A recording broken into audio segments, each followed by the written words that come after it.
今日はちょっと変わったツナ動画でございます。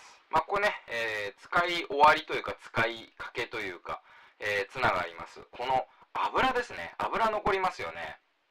この油を何か活用できないかということで、こんなアイデアをご紹介いたしましょう。それは、これをチャーハンにするってことなんですね。このツナ缶自体はですね、伊藤食品のガーリックツナというもので、これも超うまいのでね、いずれご紹介しますけれども、この使いかけ、ほとんどツナはね、大部分は使っちゃったんですけども、油多めで残ってる。これをうまいこと使ってみたいと思います。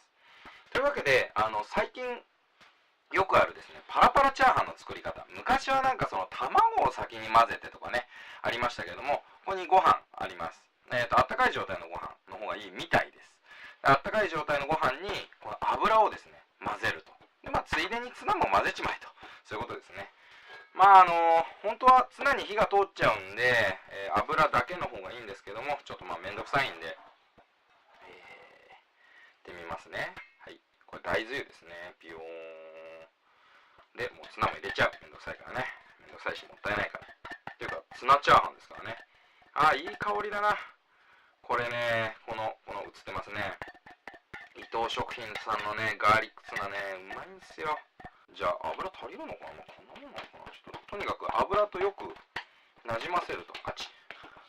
パラパラチャーハンを作るコツらしいですからね。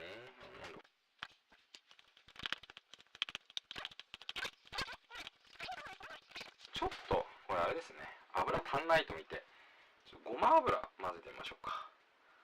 卑怯な手ですけど、はい、ごま油ちょっと混ぜちゃう。これはもうね、ガーリックの香りがね、ちょっとね、飛んじゃいますけどね。こんなもんでいいかな。はい。できました。じゃあこれを焼いていきます。じゃあやってみましょう。ちょっとぐらい油敷いた方がいいのかな。はい。ちょっとだけ油を、先ほど混ぜたやつ。いきます。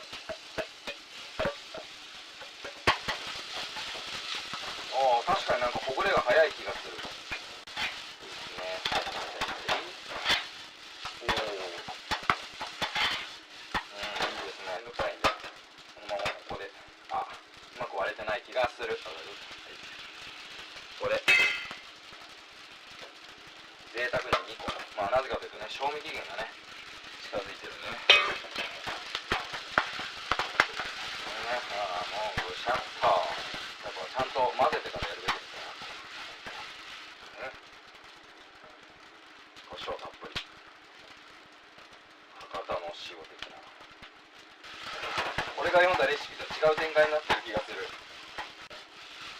いんじゃない？はい。ザザザーン。うわっ。出来上がり。このぐらいかな。はい、そんなわけでね、出来上がりました。ということで、いただきまーす。そこそこパラパラ。ね、卵の混ぜ方をね、ちゃんとすれば、もっとちゃんとパラパラになると思います。いただきまーす。ほかほかうまさ。うまい。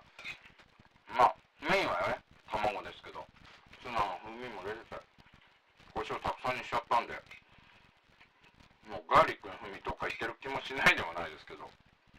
はい、そんなわけでね、余ったツナ油の利用法ということで、今日はツナ油チャーハンを作ってみました。皆様やってるでしょうけどね、ぜひお試しくださいませ。ということで、ツナチューブ番外編、今日はこの辺でバイバーイ。